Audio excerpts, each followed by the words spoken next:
Крабов и лобстеров здесь подают буквально ведрами, а фотографии и ролики из этого ресторана разлетаются по всему интернету. Шоуми The Crab давно стал одной из гастрономических достопримечательностей Кореи, но заслуживает ли он такой славы? Сегодня мы проверим, чем это место цепляет своих гостей, попробуем его самые популярные блюда, а также выясним, оправдывает свою репутацию этот ресторан или нет. Ну а с вами, как обычно, Денис Ким, вы на канале Foodcore, устраивайтесь поудобнее и давайте начинать.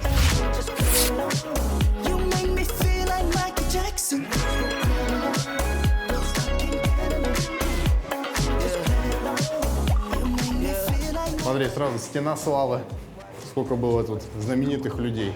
Пополним их коллекцию.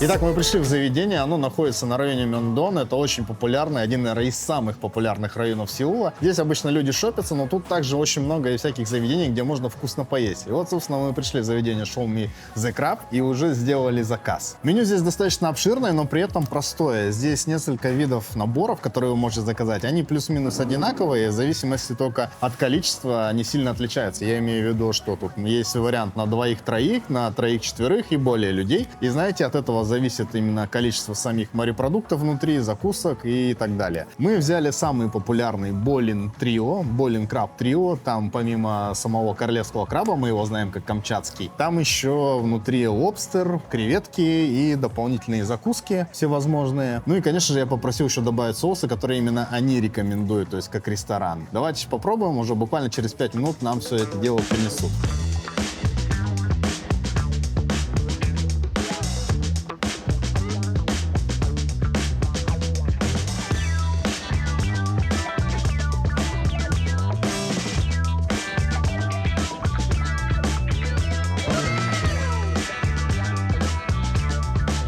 Друзья, ну вы только посмотрите на всю эту прелесть. Здесь целая гора морепродуктов, а еще нам принесли пасту, еще нам принесли жареный рис, который очень сильно похож на плов, но это не совсем плов, все-таки это жареный рис. Ну и, конечно же, нам еще принесли мак н чиз и сделали нам из вот этих вот булочек такие, знаете, крабовые бургеры. И это все очень интригующе. Но самое первое, нам принесли напитки, а именно здесь у нас и зеленое яблоко, и какой-то розовый, я так понимаю, это у нас идет персик. Вот это мы сейчас и попробуем первым. Очень вкусно. Это, кстати, ни в коем случае не алкоголь, это просто обычные лимонады. Но алкоголь тут тоже есть. Здесь есть соджу, в том числе и премиальные. Мой любимый хвоё. Давайте попробуем теперь персик. Знаете, нам порекомендовали именно вот это попробовать, именно зеленое яблоко. И я вам скажу честно, это действительно очень вкусно.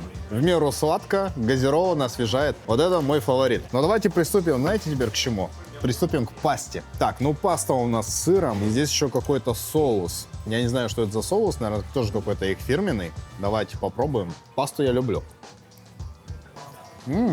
Знаете, это очень чесночно-томатный соус с сыром, пармезаном. Скажу вам честно, это вкусно. Мне очень нравится здесь сам соус, потому что этот соус такой, знаете, он оранжевого цвета. Обычно это называют здесь там розе соус, но он не розовый, он именно такой оранжевый. И мне нравится, что они тут не боятся добавлять много чеснока. И из-за этого эта паста кажется немножко остренькой, но при этом она не острая, она именно пикантная. И вот это сочетание томата, сочетание чего-то сливочное, ну, понятное дело, здесь сливочное масло добавлено, и пармезан, божественное просто сочетание. Следующим мы попробуем жареный рис. И знаете, я вижу сверху немножко снежного краба и сам рис. О, пахнет вкусно. Пахнет чесночно-сливочно. Вы знаете, обычно от таких блюд всегда ждешь, что они, знаете, какие-то суперкалорийные, либо супержирные, но я попробовал ложечку этого жареного риса, скажу вам честно, оно такое ощущение не вызывает. И это очень вкусно. Мак н чиз у нас уже немножко подостыл, но он все равно пахнет вкусно, и чувствуется, что он еще тепленький. Давайте попробуем, потому что, ну, выглядит это просто мега аппетитно.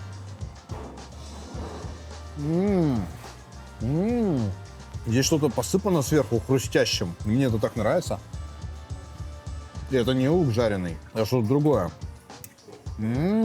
Это самый вкусный мак н чиз, который я пробовал. Я не знаю, что с чем сверху посыпано, но оно дает просто мега сток ко вкусу. А еще здесь есть какие-то жареные хлопья, не могу понять, что это. Это картофельные жареные хлопья. Грубо говоря, чипсы маленькие. Это мега круто. Я это съем полностью. Baby, you're a shooting star, you're a rising star. Name yourself in a galaxy. Don't let the others fool your mind. Естественно, никто в таких заведениях не будет пользоваться приборами. Нам, конечно, принесли вилки, ложки. Ой, смотрите, здесь даже какие-то есть прикольные такие вот вилочки вместе с крабиками. Смотрите. То есть это нужно вот таким вот образом натыкать и есть. Но кому это все надо, когда есть просто перчатки? И мы, собственно, сейчас этими перчатками и воспользуемся, чтобы это было максимально все удобно есть. Ну и, как говорится, всегда руками есть вкуснее же, да? Я предлагаю начать с этого бургера, который нам приготовили, когда разделали всю вот эту вот красоту. И, по сути дела, нам что сделали? Нам взяли вот эту вот булочку, разломали точнее, разрезали на две части, и внутрь напихали тут как раз-таки, вот я вижу, что-то краб, какой-то соус здесь, даже есть небольшие овощи. Ну, в общем, не особо хочу разбираться, потому что здесь вроде как и креветка есть. Давайте это просто попробуем. Во рту просто взрыв вкуса. А еще чувствую, что у меня все лицо в этом майонезе или что это? Нет, какой-то другой соус. Это вкусно. Ну, конечно же, нам сюда положили внутрь немножко колбаски. Здесь креветка, крабик и, конечно же, вот этот соус майонезно-чесночный. Он очень вкусный. Мне очень нравится он. Он отлично дополняет. Но при этом есть, конечно, небольшой минус в том плане, что вот эта вот копченая колбаска, она перебивает вкус вот краба и креветки. Это немножко расстраивает. Но мы сейчас доберемся до самих крабов. Тут их очень много у нас на столе, поэтому проблем с этим не будет. Но вообще, как бургер, это, конечно, очень прикольно. Знаете, я не в первый раз ем камчатского краба. Когда я был много раз в Владивостоке, и не только в Владивостоке, но в том числе и в Корее я тоже его ел много раз. Это для меня не будет чем-то новым, но для меня новая сама вот эта вот атмосфера, само заведение, сама подача, потому что здесь он готовится не просто в воде, но и с каким-то добавлением каких-то ингредиентов, потому что это чувствуется в аромате. И здесь нам, видели, налили очень много соуса. И еще дополнительно соус вот принесли вот в такой вот миске. Давайте попробуем именно вот как задумано, то есть вот именно с этим соусом. Мне нравится соус. Он такой, знаете, чесночно-пряный. Вообще вы можете, кстати говоря, выбрать остроту там дополнительную, когда выбираете именно набор. Там можно нажать Select Options, то есть выбрать параметры и выбрать остроту соуса. Но, скажу вам так, вот даже в таком обычном варианте, точнее стандартном, это достаточно остро. Ну, то есть я чувствую такую мощную пряность и остринку, которая не каждому подойдет. Поэтому будьте аккуратны, когда будете заказывать. Но вот этот стандартный вариант, он очень прекрасен, я бы сказал. Потому что сочетание классное. Но давайте попробуем отдельно краба. В том плане, что я хочу ощутить вот этот вот сам вкус, натуральный вкус краба. Сварен очень хорошо. Главное, когда варят краба, главное его не пересолить. Потому что вот эта вот крабовая сладость, иначе уходит. И уже не так вкусно. Здесь все хорошо с этим. По крайней мере, у меня нареканий не вызывает. Мне так нравится, как это выглядит. Оно прям все такое, знаете, яркое, блестит. И у меня очень хорошее предчувствие по поводу этого вкуса. Это потрясающий сливочно-чесночный соус. Если вы заметили, да, очень много чеснока. Но мне это нравится. Креветки здесь, конечно же, тоже, как и краб, королевские. Мне очень нравится, что они почищены. То есть человек, который нас обслуживал, он сразу их почистил, убрал голову и хвост. И, кстати говоря, обратите внимание, да, на размер. Вместе с головой и хвостом это была бы, наверное, вот такая вот креветка. В общем, мне очень нравится, у меня уже такие, знаете, хорошие предчувствия по поводу вкуса этой креветки, потому что они также приготовлены вместе вот с этим соусом, который полили всю вот эту вот красоту. В моих предыдущих роликах я все время говорил, что я небольшой любитель морепродуктов. Я люблю крабов, я люблю креветки, я люблю кальмар. И могу поесть осьминога. Но всякие, знаете, ракушки, если мы только не говорим про гребешки, мне никогда особо не заходили. Всякие там какие-то моллюски там и так далее тоже не мое. И мне очень не нравятся мидии. Но если говорить про креветки, я все время говорил, что из-за того, что они такие, ну, креветка и креветка, типа безвкусная обычная креветка. Ну, для меня реально это она не является каким-то супер крутым, супер вкусным продуктом. Но когда они сварены вот так, я имею в виду именно приготовленные вместе с соусом, не знаю, можно, знаете, вот этот соус, он очень классно, кстати, дополняет вот эту пасту. И вот если туда накидать этих креветок, у вас получится просто офигительная паста с морепродуктами, а именно вот с креветками. Поэтому вот эта креветка, она зачетная, мне нравится. Соус как будто бы для них немножко сильный, но вот именно в послевкусии он раскрывается, и они классно друг друга дополняют. И креветка уже не кажется такой скучной. Давайте еще посмотрим, что нам сюда еще накидали помимо самих морепродуктов, креветок и так далее. Ну, что я вижу? Я вижу вот эту вот замечательную кукурузу. Это у нас что? Это у нас сосиски, это у нас картошка, брокколи и много всего. Смотрите. А это что? Мне казалось, это яйца. Нет, не яйца, это тоже картошка. Слушайте, на самом деле очень классный набор. Я в том плане, что, ну, прям как у бабушки на даче. Поэтому давайте попробуем вот этот вот гарнир. Я, смотрите, как взял брокколи и картошечку. Ну, пахнет это все так же, как и все остальное. Я в том плане, что здесь из-за этого соуса он достаточно мощный и по аромату, и по вкусу. За сосиской закусить вообще святое дело. Так, ну давайте кукурузку еще попробуем. А вы знаете, кукуруза настолько сладкая, что вот этот соус не перебивает ее. Я большой фанат кукурузы. Я люблю вареную кукурузу. Я люблю попкорн. Я люблю кукурузу жареную, знаете, на гриле. Я люблю кукурузный чай. Все, что связано с кукурузой, я очень люблю. И это очень здорово, что она здесь есть. Я люблю в том числе и кукурузу, и вот это консервированную из банка. В общем, это вкусно, это классно. К гарниру нет вопросов. И картошка, и брокколи, это кукуруза. Все отлично сочетается. Сосиска, понятно, для чего нам положили. Чтобы использовать эту булочку, давайте оторвем кусочек. Вот здесь вот, смотрите, видите, вот этот соус белый, он уже не чесночный, он именно сливочный. Вот это сочетание, которое нам изначально делали с бургером и креветкой и крабом, это вот тот самый хлебушек.